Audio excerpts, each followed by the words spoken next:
कैसे हैं आप? मैं रवि कुमार आपका स्वागत करता हूं मेरे इस YouTube चैनल पे जिसका नाम है मैथ्स प्रोसन। प्रोसन मीन्स प्रॉब्लम टू सॉल्यूशन। ठीक है, मैंने ऑलरेडी आपको पिछली क्लास में बताया था पॉलिनोमियल्स के बारे में, जो कि 9th स्टैंडर्ड का ही था। तो आज मैंने टॉपिक लिया है 2.2 एक्सरसाइज पॉलिनोमियल। ठीक है, ये भी 9th स्टैंडर्ड का ही है।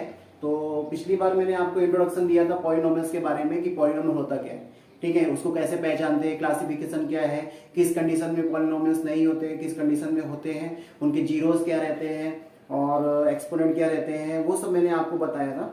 और वेरिएबल्स, कांस्टेंट, इन सब चीज़ों के बारे में हमने बात किया था। तो अभी क्या है, नेक्स्ट चैप्टर में आपको उसके आगे का वर्जन मिलेगा।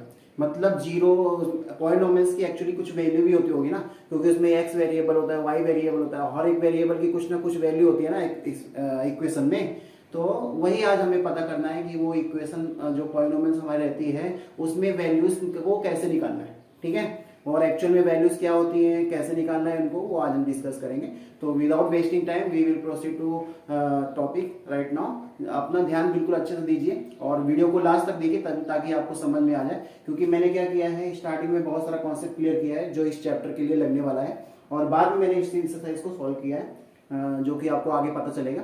तो पहले कॉन्सेप्ट जो मैं क्लियर करने वाला हूँ वो अच्छे से देख लीजिए ताकि आपको एक्सरसाइज करने में कोई दिक्कत ना हो। ठीक है, तो चलिए आगे बढ़ते हैं। आज का टॉपिक है पॉलिनोमियल्स एक्सरसाइज 2.2। ठीक है, चलिए इधर आएंगे बोर्ड पे।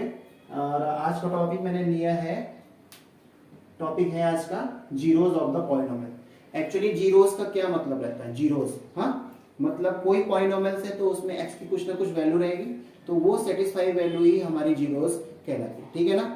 अभी आपको पहले बताता हूँ जीरोस और जीरोस होता क्या है। यहाँ पे आप एक एग्जांपल देखेंगे, मैंने लिखा है पी एक्स बोले तो पॉलिनोमियल्स, एक पॉलिनोमियल है जिसका फंक्शन मतलब जो डिपेंड करता है एक्स की वैल्यूज में, क्योंकि यहाँ पे सब एक्स की वैल्यूज दी गई है। तो 5x cube 2x square plus का 3x माइनस 2। ठीक है, इसमें x की कुछ ना कुछ वैल्यूज होंगी। ओके, तो हम एक एग्जांपल ले लेते हैं 1। किसका एग्जांपल लेता है? 1। यहाँ पे x की वैल्यू हमने क्या ले लिया है? 1 ले लिया है। तो सब्स्टिट्यूट करने पर value of x in px। ठीक है, आप देखिए वैल्यू को सब्स्टिट्यूट करने का कैसा तरीका है। जहां पर भी आपको x दिखेगा वहां पे आपको सभी की जगह पर क्या रखना है? 1 रखना है। ठीक है, क्योंकि मैंने यहीं पे दिया है ना, substitute the value of x। Clear? तो अभी यहाँ पे px दिया गया है जो आपका पॉलिनोमियल दिया है 5x क्यूब माइनस का 2x स्क्वायर प्लस का 3x माइनस का 2। ठीक है, तो ये मैंने क्या लिखा है, फिर से वही लिखा है px की वैल्यू px में x की वैल्यू रखने पर ये आपका px फंक्शन है। यहाँ पे देखिए x था तो यहाँ पे 1 रख दिया है, यहाँ पे x क्यूब था तो वहाँ पे 1 का क्यूब रख दिया है, यहाँ पे 2x स्क्वायर तो यहाँ पे 1 स्क्वायर किया है, 2 और 1 का स्क्वायर किया, यहाँ पे 3x मल्टीप्लाई में था तो 3 into 1 कर दिया। ओके, कुछ किया नहीं है, बस ज्यादा यहाँ पे वैल्यू सब्स्टिट्यूट की है किसकी? x की। ओके, आगे बढ़ते हैं, कैलकुलेशन करते हैं। तो यहाँ पे कैलकुलेशन हो गया 1 की, यहाँ 1 का क्यूब 1 हो गया, 2 का स्क्वायर 1 हो गया, 1 का स्क्वायर 1 ही हो रहेगा और 7। तो यहाँ पे 5 मल्टीप्लाई बाई 5 ही हो गया और 2 multiply by 1 equal to 2 and 3 also. ठीक है, अभी यहाँ कैलकुलेट किया मैंने, ये दोनों पॉजिटिव नंबर थे, इन दोनों को ऐड किया, ये दोनों नेगेटिव नंबर थे, दोनों को ऐड किया और यहाँ पे मैंने रिजल्ट लिखा 8 माइनस 4 इक्वल टू 4। ठीक है, इसका मतलब इस जो पॉलिनोमियल्स px की वैल्यू थी कहां पर? x के ऊपर। किसके ऊपर? x के ऊपर। जब हमने x इज इक्वल टू 1 लिया तब हमारी px की वैल्यू कितनी आ गई? 4। ठीक है, एंड सो ऑन आपको आगे क्या करना है, और भी आप कुछ दूसरे नंबर रख सकते हैं। यहाँ देखिए मैंने क्या लिखा है, we can say px at the, अब इसको बोलना कैसे आपको कि px जो हमारा पॉलिनोमियल है जो कि डिपेंड करता है x की वैल्यू पर, इसको ऐसे पढ़ते हैं px at the x is equal to 1 is equal to 4। इसका मतलब इस पॉलिनोमियल्स की जो वैल्यू है x इज इक्वल टू 1 के ऊपर 4 है। ओके, हम यहाँ पर x या फिर कुछ भी नंबर्स ले सकते हैं रेंडमली। ठीक है, 1 ले सकते हैं, 2 ले सकते हैं, माइनस नंबर ले सकते हैं, कोई भी रियल नंबर आप हमेशा ले सकते हैं। ठीक है ना, रियल नंबर कुछ भी होगा वो आपको पॉलिनोमियल के लिए यूज करना है। ठीक है, क्लियर है? यहाँ पे लिखा है सेम एज, मैंने क्या किया है वही इक्वेशन फिर से फॉलो की है। जीरो के लिए आपको एग्जांपल देने के लिए लिया है। तो p जहां पर भी x था, यहाँ पर x था, वहां पे मैंने क्या किया? 0 रख दिया है। देखिए p 0 हो गया, p यहाँ पे 5x 0 की पावर 3 माइनस का 2 0 की पावर 2 और उसके बाद में 3 इंटू 0 माइनस कर दो। क्लियर? यहाँ पे वैसे वैल्यू सब्स्टिट्यूट करने के बाद हमने इसको सोल्यूशन दिया 5 इंटू 0, 2 इंटू 0, 3 इंटू 0 माइनस। सभी देखिए यहाँ पे इसका मल्टीप्लाई 0 हो जाएगा, इसका मल्टीप्लाई भी 0 हो जाएगा, इसका मल्टीप्लाई भी 0 हो जाएगा। अल्टीमेटली सब 0 हो जाएंगे, बचेगा आपका लास्ट में एक नॉन जीरो टर्म पहले से था वहां पे जो कि 2 है, वही हमारा आंसर हो गया। इसका मतलब क्या हो गया? अब आप इसको कैसे बोलेंगे? पी एक्स की जो वैल्यू है x इज इक्वल टू 0 पर कितनी आ गई है? माइनस कर दो। ठीक है? सेम एज आपको ऐसे कौन से भी नंबर रखे तो उनकी वैल्यू आ जाती है। एग्जांपल के तौर पे मैंने आपको यहाँ लिखा है, फाइंड करिए और मुझे कमेंट बॉक्स में इसका आंसर भेजिए। ठीक है? चेक करूंगा। इसमें लिखा है 5 इज इक्वल टू -1। अब आपको कुछ नहीं करना है, जहां पर भी x की वैल्यू दी, यहाँ x दिया गया, यहाँ x दिया गया, वहां पर आपको -1 रखनी है, बस इस पॉलिनोमियल की वैल्यू निकालनी है। ठीक है ना? अभी यहाँ पर दिया है कि फाइंड द वैल्यू ऑफ, आपके एग्जांपल के तौर पे एक क्वेश्चन फिर से मैंने दे दिया है, एक इक्वेशन दी है, मतलब पॉलिनोमियल दिया है और x इज इक्वल टू 1 पे आपकी वैल्यू निकालेंगे, सब्स्टिट्यूट किया है, बस वही आंसर निकालेंगे। ठीक है? क्लियर? यहाँ देखिए हमेशा क्या होता है, किसी भी, मैं बार बार एग्जांपल के, यहाँ पे 4 आ गया है, यहाँ पे -2 आ गया है, यहाँ पे -5। मैंने 3 एग्जांपल आपको क्यों दे दिए? क्योंकि पॉलिनोमियल है। पॉलिनोमियल क्या ऐसा है कि उसकी एक डिफिनिट वैल्यू नहीं होती, क्योंकि वहां पे क्या वेरिएबल यूज होते हैं। ठीक है? जो कि डिपेंड करता है, यहाँ पे ऑलरेडी ब्रैकेट के अंदर दिया गया है p और x, मतलब इसकी जो वैल्यू है वो डिपेंड करती है x की वैल्यू पे, ना कि इन नंबर्स की वैल्यू पे। ठीक है? तो आप जैसे जैसे x की वैल्यू चेंज करेंगे वैसे वैसे पॉलिनोमियल की वैल्यू भी चेंज हो जाएंगे। ठीक है? तो इसीलिए मैंने आपको 3 एग्जांपल लिखा है यहाँ पे कि कैसे कैसे आपकी p, यहाँ पे देखिए p की वैल्यू चेंज हो गई, p1, p0 एंड p1। अभी यहाँ पे नया इक्वेशन लिया था, इसमें दूसरा वैल्यू आया। ठीक है? अब हमारा जो टॉपिक है जीरोस और रूट, उनको कहते हैं, एक टर्म कोई जीरो भी बोलता है, कोई रूट भी बोलता है, आप दोनों भी बोल सकते हैं, दोनों में कोई डिफरेंस नहीं है। ठीक है? किसी भी पॉलिनोमियल का जो आंसर रहता है, मतलब जो x की वहां पे वैल्यू रहती है, वो आपका रहता है रूट्स। ठीक है? या फिर उसको जीरो भी बोल सकते हैं। अभी आपको हमेशा याद रखना है, अगर आपको कोई बोलता है कि इसका जो एक यूनिक, उसका जो यूनिक रूट्स निकालने के लिए बोलेंगे, यूनिक बोले तो उसका जो एक्चुअल में रूट है वो निकालने के लिए बोला। बाई चांस मैंने यहाँ पे अभी 1 की जगह पे कुछ रख दिया, 1 रख दिया, 2 रख दिया, 3 रख दिया, इसका आंसर हमारा कभी आएगा 1 आएगा, 2 आएगा, फिर 3 आएगा, फिर 4 आएगा, 5 आएगा, कुछ भी आता जाएगा। ठीक है ना? मगर हमको क्या है ना, इसकी एक यूनिक वैल्यू नहीं, मतलब x की वैल्यू एक्चुअल में है क्या, 1 भी रख दे रहे हैं, 2 भी रख देते हैं, 3 भी रख देते हैं, ऐसा नहीं। हमको एक यूनिक वैल्यू चाहिए कि हाँ ये पॉलिनोमियल के लिए वो वैल्यू हमारी इतनी होनी चाहिए। तो वो अभी आपको कंसीडर करना है। जब भी आपको कभी भी रूट्स निकालने के लिए बोलेगा, क्या रूट्स निकालने के लिए बोलेगा, तब आपको px जो हमारा पॉलिनोमियल का फंक्शन दिया है वो हमेशा 0 के इक्वल दिखाना पड़ेगा। ठीक है ना? मतलब आपको जो भी पॉलिनोमियल दिया रहेगा उसको किसके इक्वल दिखाना है? 0 के इक्वल दिखाना है। तो मैंने यहाँ पे दे दिया है, मतलब उसकी वैल्यू हमेशा, px की वैल्यू हमेशा 0 आनी चाहिए उस पर्टिकुलर जीरोस के लिए, जो कि इसका एक यूनिक सॉल्यूशन होगा। ठीक है? यहाँ पे मैंने लिखा है, इसका मतलब क्या है, px जो है हमारा वो 0 होगा at any value of the x, then the value of the x will be called 0 और रूट। ठीक है? वो क्या होगा हमारा रूट ऑफ द पॉलिनोमियल। अभी किसको ही पूछेगा आपका कि रूट और पॉलिनोमियल क्या है, सिंपल डेफिनेशन में बताइए, तो हम यहाँ पे ऐसा भी लिख सकते हैं, means when px is equal to 0 at any value of x, then the value of x will be called zeros or roots। ठीक है? मतलब फिर से मैं आपको एक सिंपल लैंग्वेज में बोलता हूँ, px की वैल्यू हमारा जो पॉलिनोमियल है, पॉलिनोमियल में हमने कोई भी x की वैल्यू ऐसी रख दी जिसकी वजह से उसका जितना भी सॉल्यूशन था वो रिजल्ट देता है 0, तब वो x की जो वैल्यू ली है हमने वही उस पॉलिनोमियल का जीरोस या फिर रूट बोला जाएगा। ठीक है? फॉर एग्जांपल यहाँ पे मैंने लिखा है, अभी आगे आपको मैं बताता हूँ कि समझ लो, ये तो सभी पॉलिनोमियल्स के लिए दिया है। ठीक है? उसमें क्योंकि वेरिएबल्स रहते हैं। आपको मैंने पिछली वीडियो में भी आपको बताया था एक्सरसाइज में, जब इंट्रोडक्शन ऑफ द पॉलिनोमियल चल रहा था, कि वहां पर हमारा पहला एक पॉलिनोमियल था 0 पॉलिनोमियल। क्या था वहां पे? 0 पॉलिनोमियल। 0 पॉलिनोमियल में तो हमारा कोई भी वेरिएबल होता ही नहीं है, तब हम उसको सॉल्व कैसे करेंगे?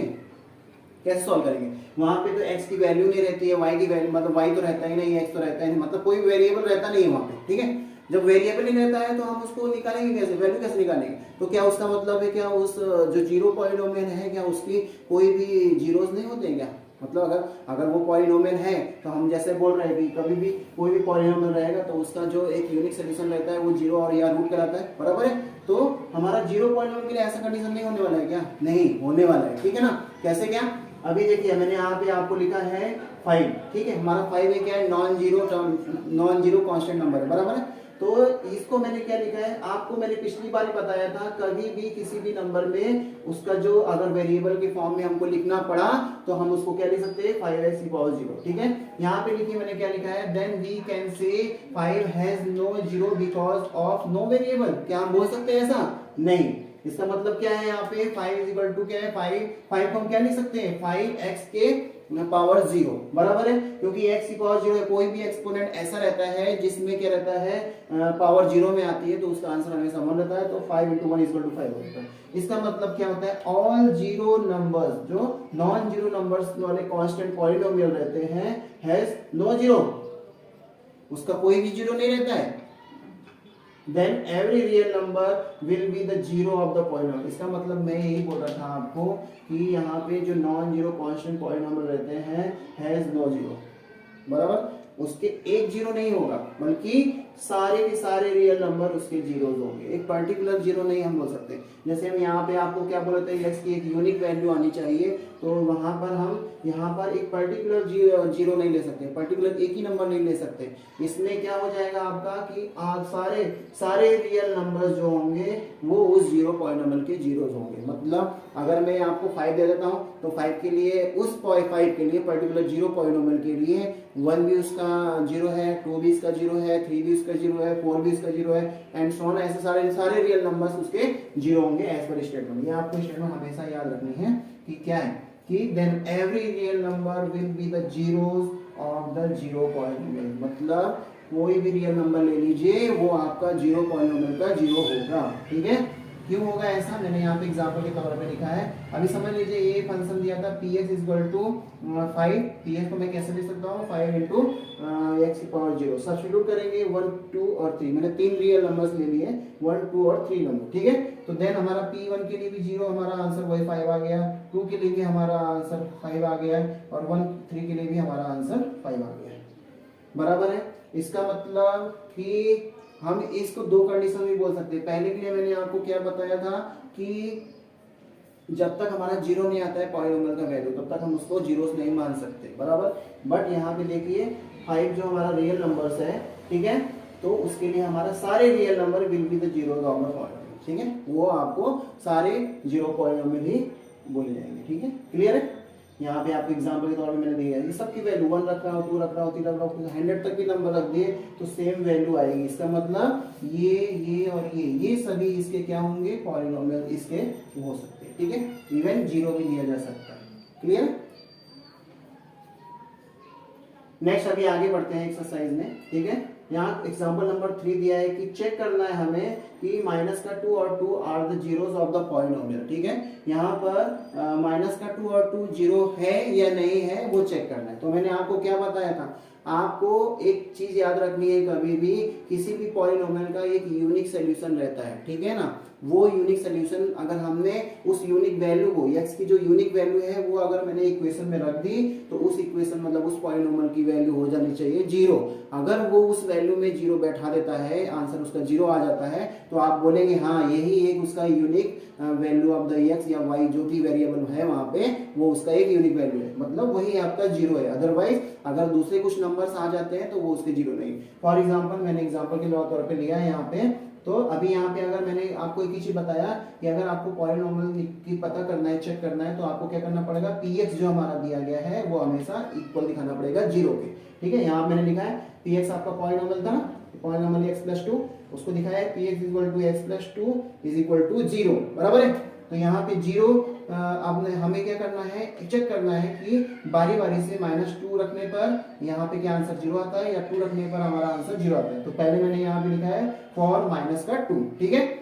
-2 को जब मैंने यहाँ पे लिया, ठीक है, तो यहाँ पे वैल्यू पुट करते हैं, x की जगह पे -2 रख दिया, 2 तो पहले से ही यहाँ था, -2 और +2 = 0 हो गया। इसका मतलब हमारा जो पॉलिनोमियल है उसकी वैल्यू क्या आ गई है, 0। आपको हमेशा याद रखना है, आपको हमेशा 0 ही लाना है, आपको चेक करने के लिए कि वो पॉलिनोमियल है कि नहीं, पॉलिनोमियल का 0 है या नहीं, ठीक है।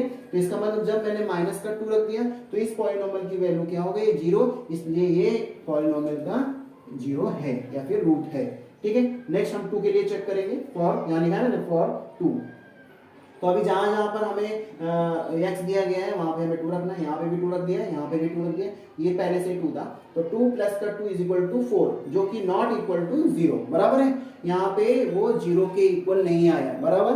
तो जब हमने क्या बोला है, इसीलिए सो माइनस का 2 is 0 of the polynomial of the x plus Y as 0 is given, ठीक है, क्योंकि उसने क्या किया है, 0 दिया है और इसने 0 नहीं दिया। तो आप याद रखेंगे एक ही चीज कि जब कोई x की वैल्यू पॉलिनोमियल के सॉल्यूशन को 0 कर देती है, मतलब उसका जो आंसर आता है वो 0 हो जाता है, तो वही आपका 0 होता है उस पॉलिनोमियल का।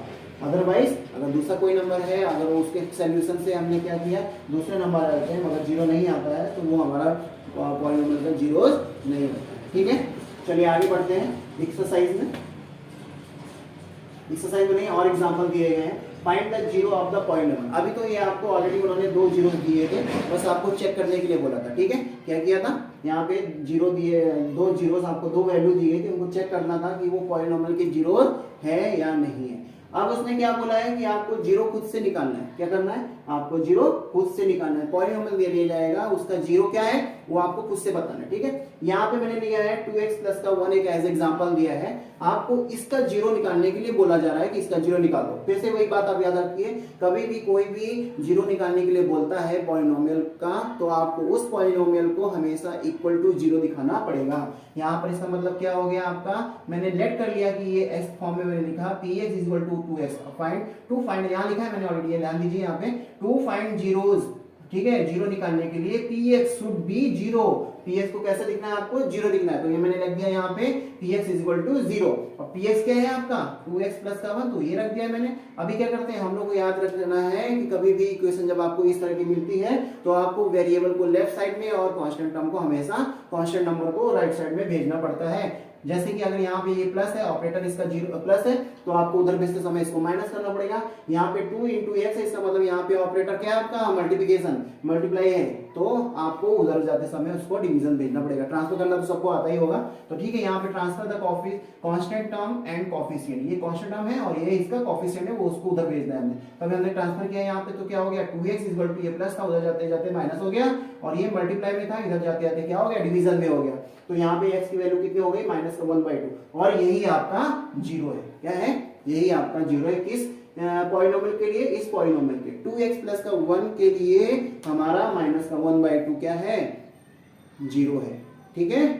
क्लियर है। चाहे तो आप इस वैल्यू को यहाँ पे रख के देख लीजिए, अगर आपका आंसर आता है 0, तो आप बोल सकते हैं कि हाँ ये एक्चुअली 0 है। वो चेक कर सकते हैं, चेक करके आप अगर कुछ रहता है तो मुझे कमेंट बॉक्स में बताइए, ठीक है।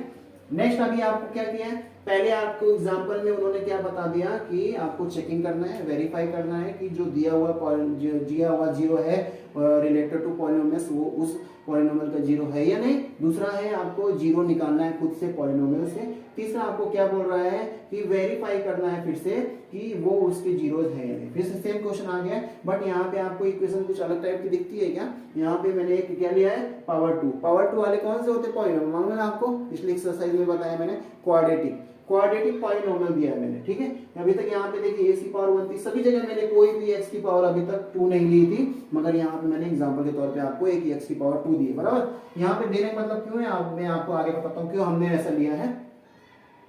यहाँ पे फिर से मैंने बोल दिया आपको क्या करने हैं, चेक करने हैं, वेरीफाई करना है कि 2 और 0 ये क्या इस जीरोस के पॉलिनोमियल है। अभी यहाँ पे आपने चेक किया था, यहाँ पे ये 2 दिए थे, बराबर, दोनों में से हमारा एक ही आया था, क्लियर है। अभी यहाँ पे भी चेक करना है हमको, ये 2 दिए गए उनमें से हमें चेक करना है। तो फिर से वही आपको करना है, px को आपको किसके बराबर करना है, 0 के बराबर कर देना, ठीक है। जो आपका पॉलिनोमियल दिया है उसको 0 के इक्वल दिया।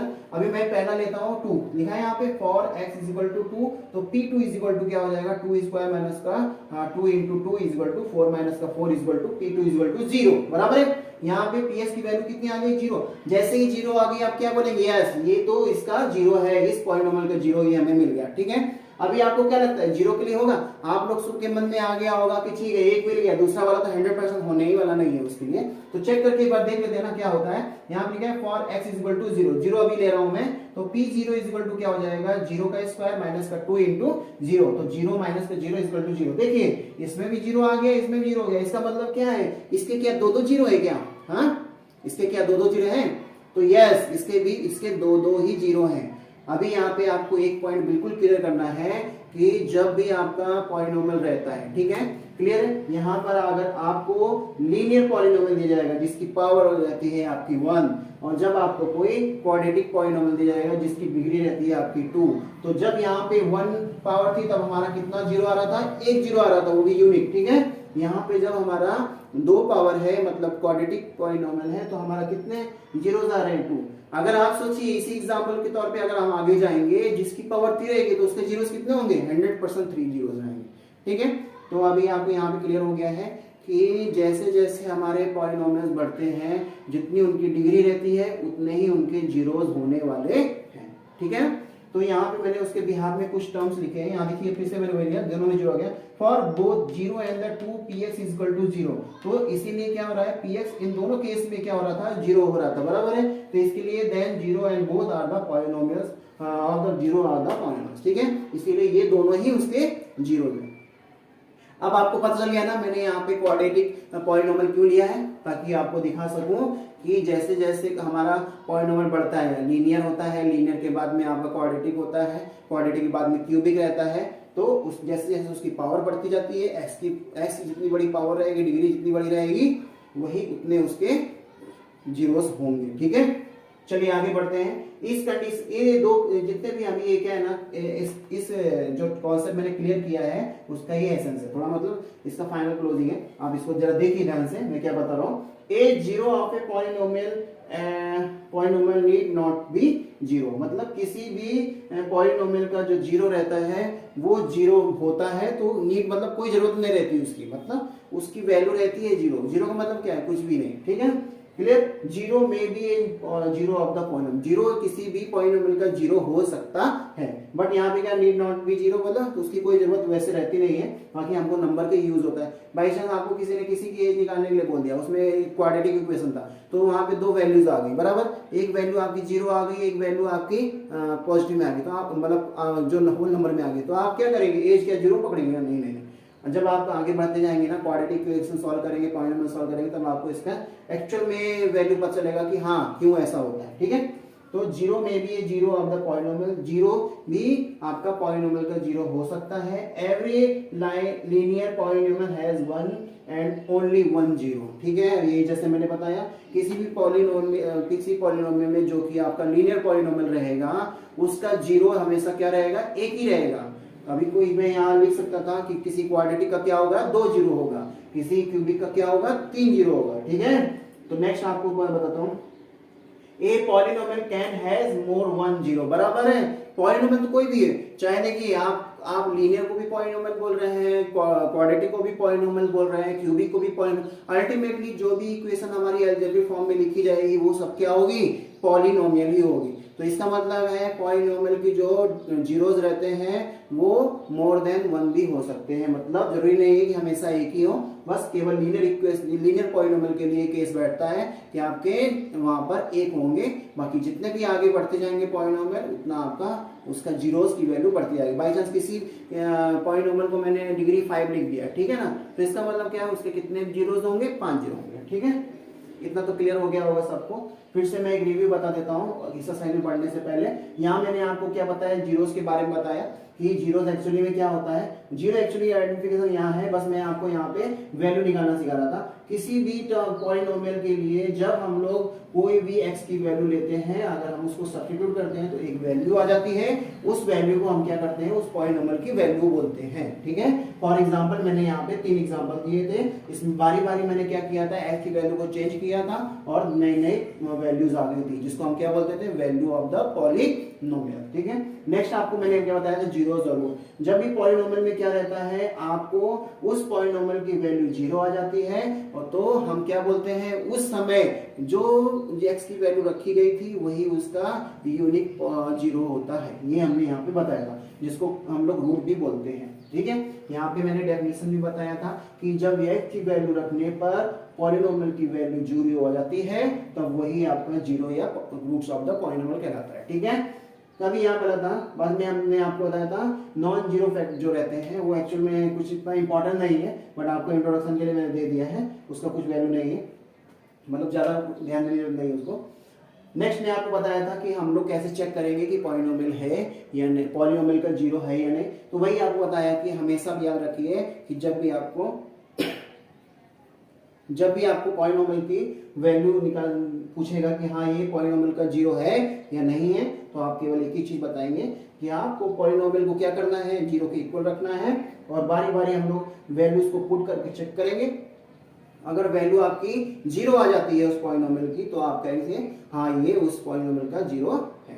अभी यहाँ पे मैंने आपको बता दिया अभी जीरो कैसे निकालते हैं पॉलिनोमियल के, वो बस आपको क्या करना है, जो भी आपका पॉलिनोमियल दिया जाएगा उसको क्या करना है, इक्वल टू जीरो दिखाना है। बाकी जो कांस्टेंट टर्म है उनको ट्रांसफर कर देना है। ट्रांसफर करने के बाद जो भी आपके बस वैल्यू आती है इसकी, वही आपका जीरो होगा। सेम टू सेम यहाँ मैंने वेरीफाई करने के लिए दिया था, मगर एक क्वाड्रेटिक इक्वेशन दी थी ताकि आप बता सको कि जीरोस की वैल्यू और भी होती है, एक से लेके कहीं भी हो सकती है। ठीक है, लीनियर के लिए एक रहेगी, क्वाड्रेटिक के लिए दो रहेगी और क्यूबिक के लिए तीन रहेगी। ठीक है, यहाँ तक तो किस में, चलिए आगे एक्सरसाइज में बढ़ते हैं। एक्सरसाइज का क्वेश्चन नंबर 1 दिया है, find the value of the polynomial. अभी देखिए पहले क्वेश्चन जो इंट्रोडक्शन दिया मैंने वही है, आपको केवल क्या करना है, वैल्यू निकालनी है। यहाँ पर 3 दिए हैं x की value, x equal to 0, x equal to 1 और x इक्वल टू 2। ठीक है, बारी बारी आपको क्या करना है, इस पॉलिनोमियल में ये वैल्यूज रखनी है और आंसर निकालना। मैंने फॉर एग्जांपल आपको 0 का रख के दिखाया। px इक्वल टू क्या दिया है, 5x माइनस का 4x स्क्वायर प्लस का 3। यहाँ पे 0 की वैल्यू मतलब x की वैल्यू 0 रखी और कैलकुलेट किया है तो हमारा आंसर आ गया यहाँ पे 3। सेम टू सेम आपको नेक्स्ट प्रोसीजर में भी नेक्स्ट वाले क्वेश्चन के लिए इसके लिए सेम टू सेम करना। मतलब यहाँ पे माइनस का 1 दिया है तो अभी x की जगह पे क्या हो जाएगा, माइनस का 1, यहाँ x स्क्वायर माइनस 1, तो जो भी रहेगा। ठीक है, उसके बाद सेकंड क्वेश्चन के लिए भी आपका क्या है, x की वैल्यू 2 रखनी है। ठीक है, ये तो ऑलरेडी सॉल्व कर सकते हैं आप लोग, कुछ प्रॉब्लम नहीं है। इसी क्वेश्चन में आगे आपको दिया जाता है क्वेश्चन नंबर 2। ठीक है, क्वेश्चन नंबर 2 में क्या बोलता है कि हमें क्या निकालना है, P0 निकालना है, P1 निकालना है और PZ निकालना है। ठीक है ना, यहाँ पे आपको दिया है किसके लिए निकालना है, for the each of the following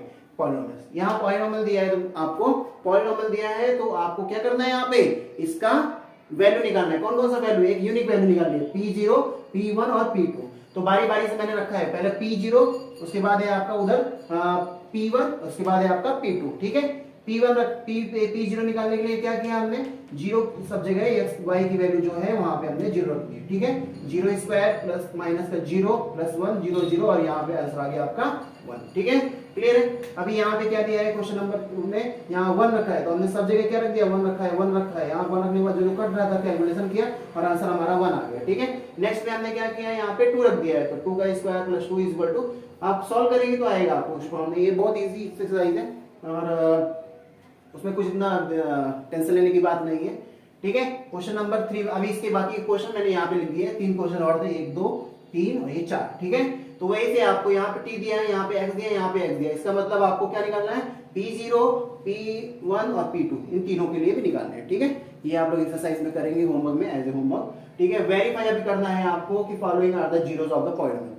आपको चेक करना है कि ये आपका पॉलिनोमियल का जीरो है या नहीं। फिर वही आपको करना है, जब भी आपको चेक करने के लिए बोलेगा तो आपको क्या करना है, उस पॉलिनोमियल को इक्वल टू 0 दिखाना है। फिर आपको जो वैल्यू चेक करनी है उस वैल्यू को उसमें सब्स्टिट्यूट करना है। ठीक है, जैसे कि हमें क्या चेक करना है, माइनस के 1/3 को। ठीक है, और हमारा पॉलिनोमियल क्या दिया है, 3x। तो हमने क्या किया, डायरेक्ट इसकी वैल्यू कितनी आनी चाहिए, हमारी 0 आनी चाहिए, बराबर, इक्वल टू 0 आना चाहिए, बराबर। तो यहाँ पे मैंने इसको क्या किया, वैल्यू को पुट किया। यहाँ चेक करते हैं, यहाँ पे वैल्यू पुट करने के बाद ये सॉल्यूशन किया, 3 × 1 माइनस का 3 माइनस का 1/3 प्लस का 1, यहाँ पे माइनस 3 से 3 गया और यहाँ पे माइनस का 1 आ गया, प्लस का 1, माइनस का 1 प्लस का 1 कितना हो गया, 0। अभी देखिए मैं क्या बोल रहा था आपको कि अगर बाई चांस कोई भी x की वैल्यू रखने पर उस पॉलिनोमियल की वैल्यू क्या होती है, 0 हो जाती है, तो वही हमारा 0 होता है। तो यहाँ पे वेरीफाई हो गया कि ये आपका इस पॉलिनोमियल का 0 है। आपको सबके लिए ऐसे ही करना है, जितने भी अभी क्वेश्चन रहेंगे ना वो आपको इसी तरह से सॉल्व करने हैं। मतलब बस वैल्यू पुट करिए, अगर वैल्यू पुट करने के बाद पॉलिनोमियल की 0 वैल्यू आ जाती है तो वो है उसका 0, अदरवाइज आप क्या बोलते हैं, ये 0 नहीं है। ठीक है, क्वेश्चन नंबर 4 जो कि एक्सरसाइज का लास्ट क्वेश्चन है। ठीक है, उसके भी कई सारे पार्ट है मगर मैं आपको एक ही सॉल्व करके दिखाता हूँ, बाकी के आप होमवर्क में करिएगा। कुछ डाउट रहेगा तो मुझे पूछिएगा। ठीक है, तो px इक्वल टू क्या दिया है आपका, x प्लस का 5। अभी उसने क्या बोला है, 0 निकालना है खुद से। इस वाले क्वेश्चन में क्या था, आपको 0 दिया था उसने, बस वेरीफाई करना था कि ये 0 है या नहीं। अब इसमें आपको 0 निकालना है। तो उस समय हम क्या कर रहे थे, इक्वेशन को सॉल्व करके जीरो ला रहे थे, मगर हमको क्या करना है, इसी इक्वेशन को तुरंत हमको जीरो के सामने रखना है। ठीक है, यहाँ देखिए मैंने क्या किया, P X equal to X plus का फाइव इक्वल टू जीरो, उसको जीरो के सामने रख दिया है और बस वैल्यू को ट्रांसफर करना है हमें। ठीक है ना, transfer the constant number to the right side according to the operator. जैसे जैसा ऑपरेटर रहेगा उसके हिसाब से आपको ट्रांसफर, अगर प्लस रहेगा तो ऑपरेटर अपोजिट माइनस हो जाएगा, मल्टीप्लिकेशन रहेगा तो अपोजिट ऑपरेटर क्या हो जाएगा, डिवीजन का हो जाएगा। ठीक है, तो यहाँ पे x प्लस का 5 इक्वल टू 0, तो मैंने जब उसको इधर ट्रांसफर किया तो ये प्लस था, उधर जाते जाते माइनस का हो गया, तो 0 हमारा हो गया 5।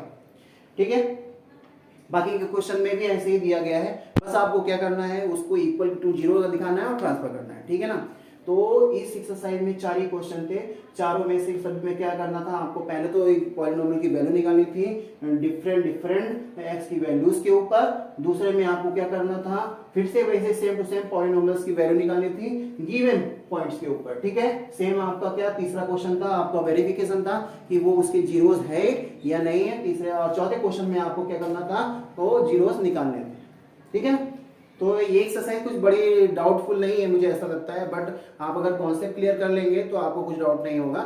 मगर याद रखिए, कभी भी याद रखिए, कभी भी एक्सरसाइज सॉल्व करने से पहले उसका जो कॉन्सेप्ट है वो जरूरी होता है क्लियर करना, अदरवाइज अगर पॉइंट कुछ मिस हो जाते हैं तो वही हमें एक्सरसाइज में कंफ्यूजन क्रिएट करते हैं। ठीक है ना, तो कमेंट करके मुझे बताइए ये वीडियो कैसा लगा। इसके पहले वाला वीडियो भी मैंने बनाया, मगर अगर कुछ उसमें कुछ आपको डाउट रहता है तो वो भी आप मुझे कमेंट करके बोल सकते हैं। ठीक है, ताकि मैं नेक्स्ट वीडियो में आपको इस आगे के चैप्टर में अगर कुछ रहेगा तो डिस्कस कर सकते हैं। ठीक है, और मेरे चैनल को लाइक करिए, सब्सक्राइब करिए और शेयर करिए, उन लोगों को जरूर से जरूर करिए जो जरूरत है, जिनको मैथ में प्रॉब्लम हो रही है और वो चाहते हैं कि अपने प्रॉब्लम को सॉल्व करें। ठीक है, तो नेक्स्ट टाइम में फिर से मिलते हैं नेक्स्ट चैप्टर में, जो कि आपका नेक्स्ट बुक में रहेगा। ठीक है, तब तक के लिए गुड बाय, टेक केयर।